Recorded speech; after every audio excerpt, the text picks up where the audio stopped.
Bom dia, boa tarde, boa noite, pessoal. Tudo bem com vocês? Espero de coração que sim. Dando continuidade, então, às plantas, né? Que é a linha de estudo agora. A gente vai entrar nas gimnospermas, tá? Que são aquele grupo de plantas que já são totalmente terrestres, né? Largaram aquela dependência do meio úmido, mas com características específicas assim, que elas preferem ambientes de clima frio ou clima temperado, tá? Então elas não são plantas que gostam de clima muito quente. Dentro desse grupo tem as plantas bem conhecidas nossas, os pinheiros, as sequoias, os ciprestes, tá?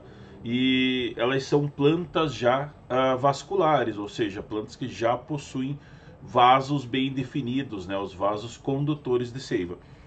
E apresentam o que nós chamamos de sementes nuas, tá? Ah, a denominação de semente nua, ela se deve ao fato da gimnosperma não possuir sementes no interior dos frutos, tá? Então ela não possui fruto, ela vai possuir somente a semente. Então é uma característica bem específica desse ramo vegetal, tá? Ela faz parte do grupo das plantas vasculares com sementes, né? Claro, assim como a angiosperma, só que nas gimnospermas você tem a presença da semente e não tem o fruto que envolve a semente, tá? Como ocorre nas angiospermas e nos diferentes frutos que nós vimos por aí, tá?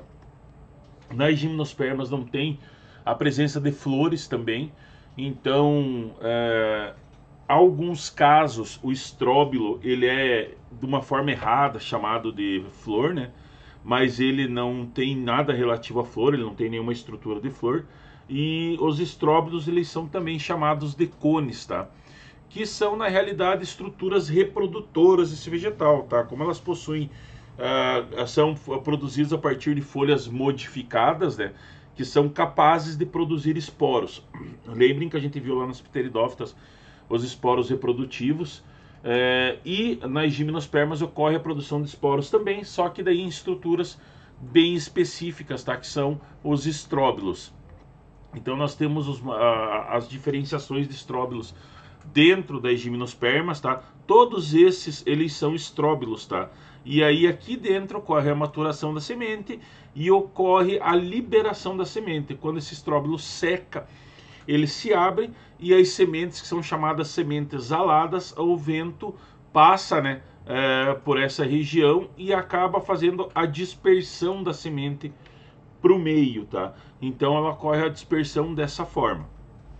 Como são plantas vasculares, também se destaca a presença do xilema e do floema, tá? O corpo da planta é bem organizado, então você já tem estruturas bem definidas, né? Você tem o caule lenhoso, né?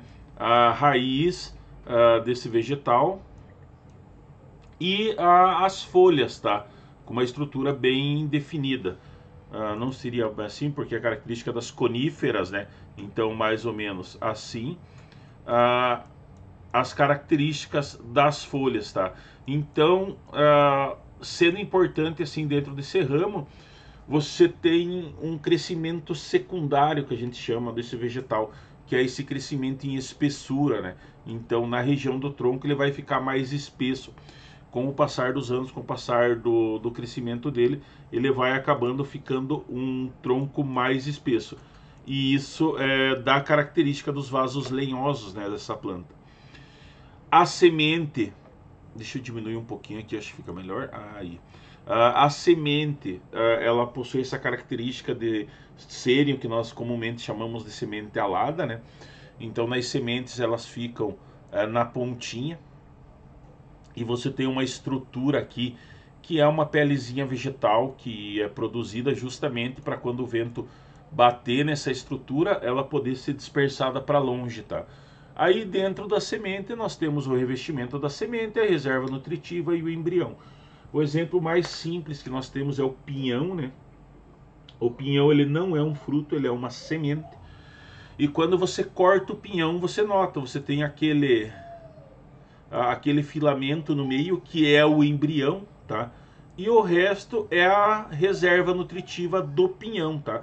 E daí a casca como sendo o revestimento da semente. Então é o exemplo mais simples que nós temos de gimnosperma.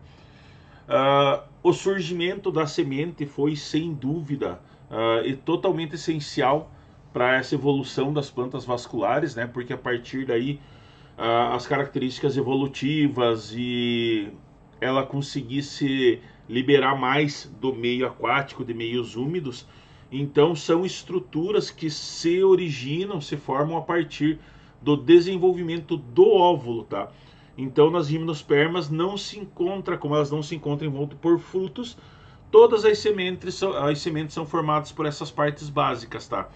O embrião, a reserva nutritiva e o envoltório da semente, tá? Todas as sementes da gimnosperma têm essa organização básica, tá? O ciclo de vida delas é mais complexo também do que o que a gente observa nas briófitas e pteridófitas, né? Que a gente tem aquelas características de alternância de geração e as fases mais longas do gametófito ou do esporófito, tá? Então, nas gimnospermas já não se apresenta, né? Não se observa a presença daqueles gametas masculinos flagelados, que é o que a gente verifica nas briófitas e nas pteridófitas, tá? Aí aqui já tem uma evolução quanto a isso. Então não necessitam de água para reprodução, tá? É claro que temos uma exceção quanto a isso, que são as cicadófitas, tá? Que fazem parte desse grupo, dentro delas o ginkgo, né? O ginkgo biloba, ou comumente conhecido como ginkgo biloba, que são ainda plantas que necessitam da água para sua reprodução.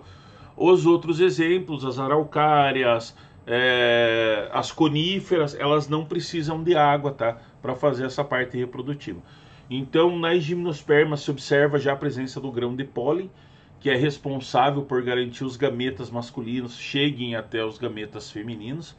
Então, se a gente pegar e analisar o ciclo de vida de um pinheiro, por exemplo, que é típico aqui da nossa região, né? A gente consegue identificar as fases dentro dele, tá?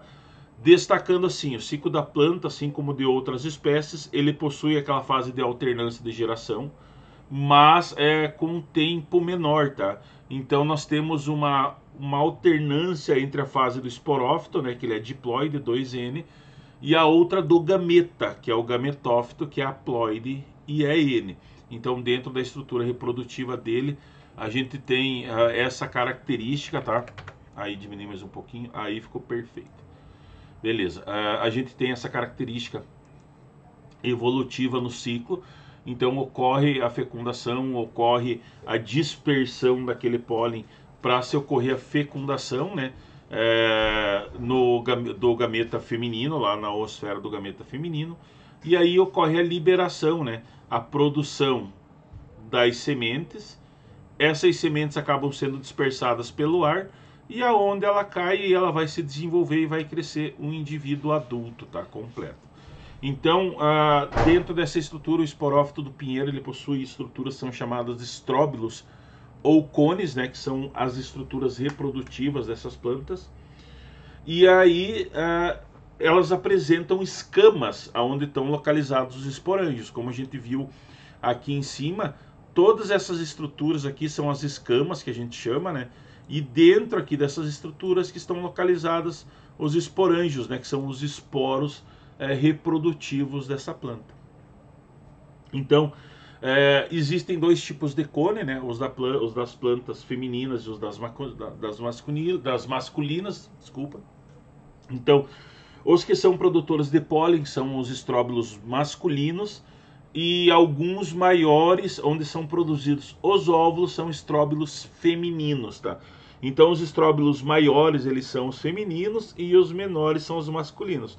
É bem comum se verificar isso no pinheiro, né? No nosso pinheiro do Paraná, que você tem o pinheiro fêmea e o pinheiro macho. Tanto que se você cortar um pinheiro, por exemplo, que não produz pinhão, tá? Você vai acabar atingindo outros pinheiros próximos que produzem o pinhão, porque eles produzem devido à produção do pólen, né, daquele pinheiro macho lá dos estróbilos masculinos, que produz pólen através dos estróbilos masculinos e produz as estruturas que a gente chama de óvulo, né, os estróbilos femininos, ou que a gente conhece simplesmente como pinha, que aí já é o desenvolvimento desse esporófito, a fecundação, né, que ocorre dentro da oosfera e a formação de toda a estrutura e a formação das sementes, tá? Então é bem comum observar assim plantas assim dentro das gimnospermas, onde o estróbilo masculino está na parte mais baixa da árvore e os estróbilos femininos na parte superior, né, na parte mais alta. Então isso dificulta que a planta seja polinizada pelo pólen que ela mesma produziu. Então você tem estruturas de coníferas, por exemplo, que são hermafroditas, elas produzem tanto o estróbilo feminino quanto o masculino.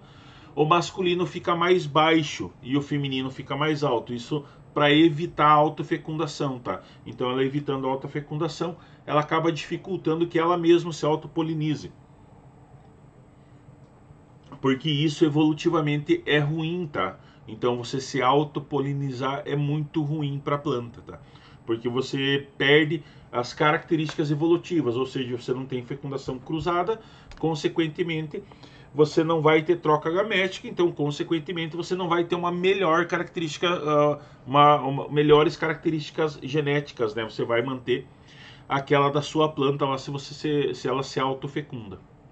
Então os cones produtores de pólen, eles possuem células que são chamadas de microesporócitos ou células-mãe de microesporo, que sofrem meiose, tá? Meiose ela sempre vai dividir o meio, então ela vai produzir 4 microesporos, que são os esporos que se desenvolvem no gametófito masculino, tá? E são haploides.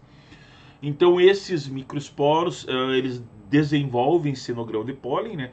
E o grão de pólen é formado por 2 células protalares, que aparentemente não possuem função bem definida. Uma célula do tubo, que é uma célula geradora. Então nessa fase o microgametófito, que é o gametófito masculino, ele é bem imaturo, tá? Ele não amadureceu ainda.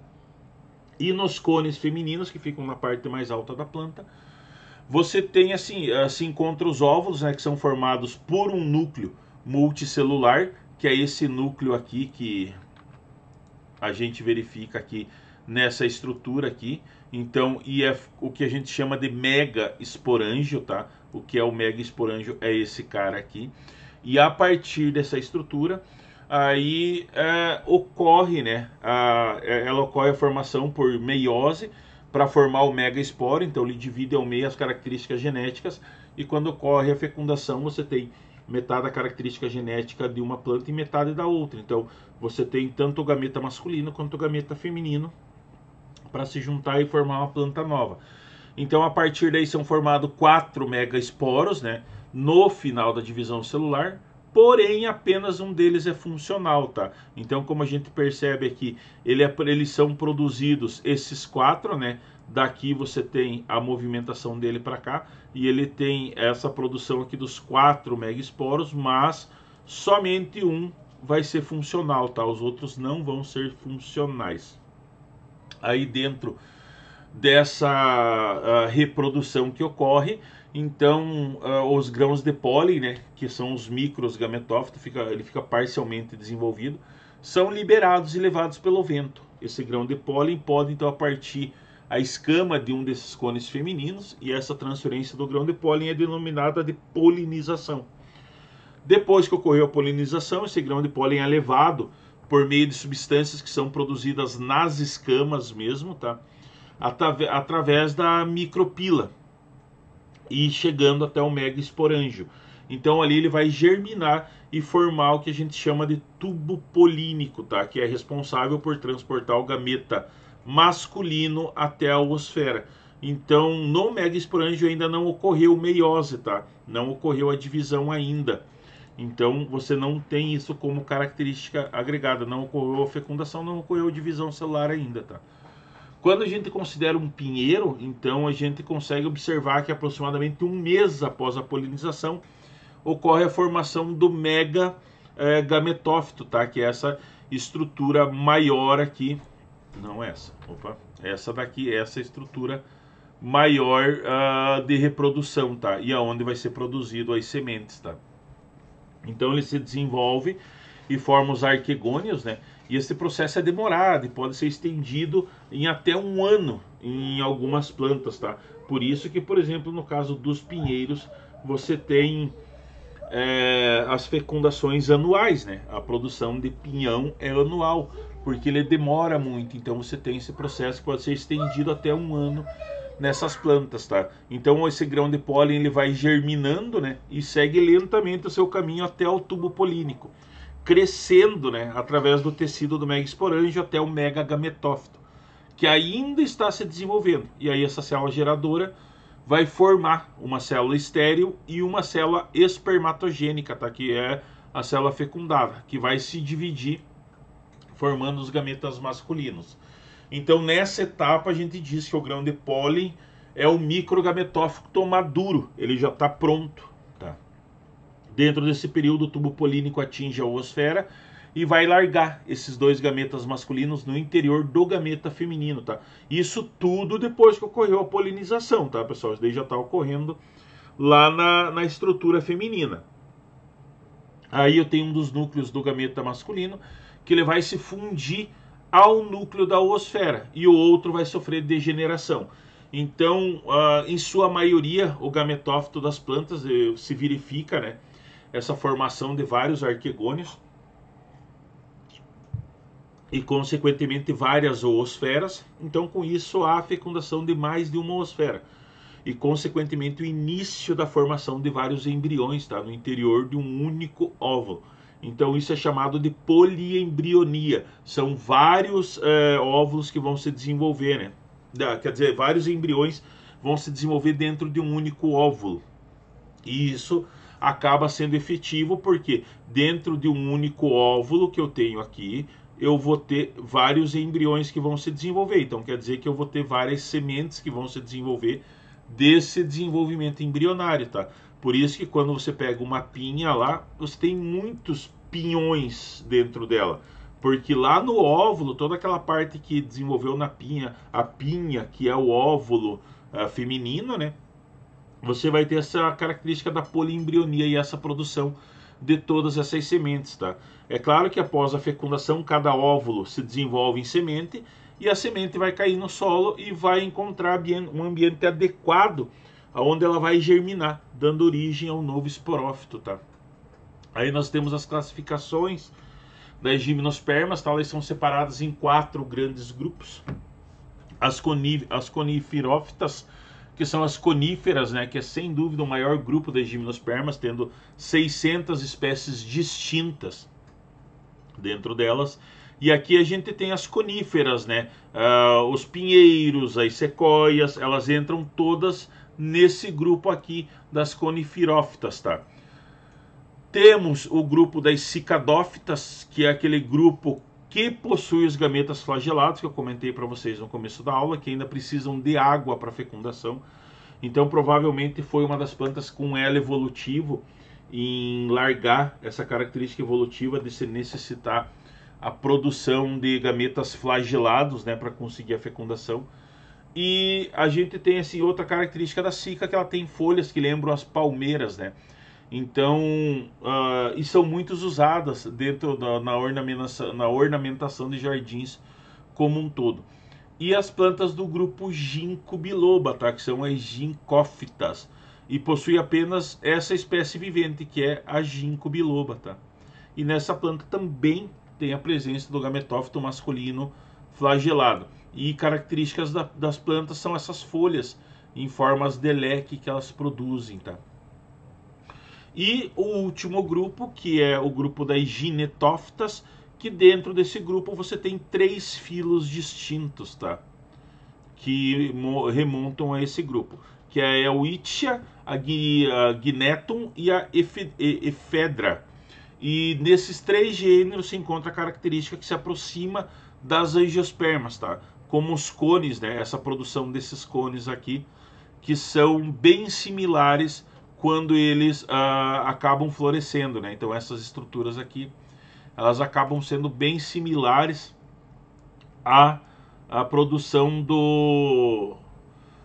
dos cones que são característicos das coníferas, tá? Então acaba sendo uma ligação dentro desse ramo evolutivo desses vegetais. Beleza, pessoal? Tranquilo, espero que tenha entendido. Qualquer dúvida, anote e a gente tira na aula ao vivo. Grande abraço, um beijo e até a próxima aula.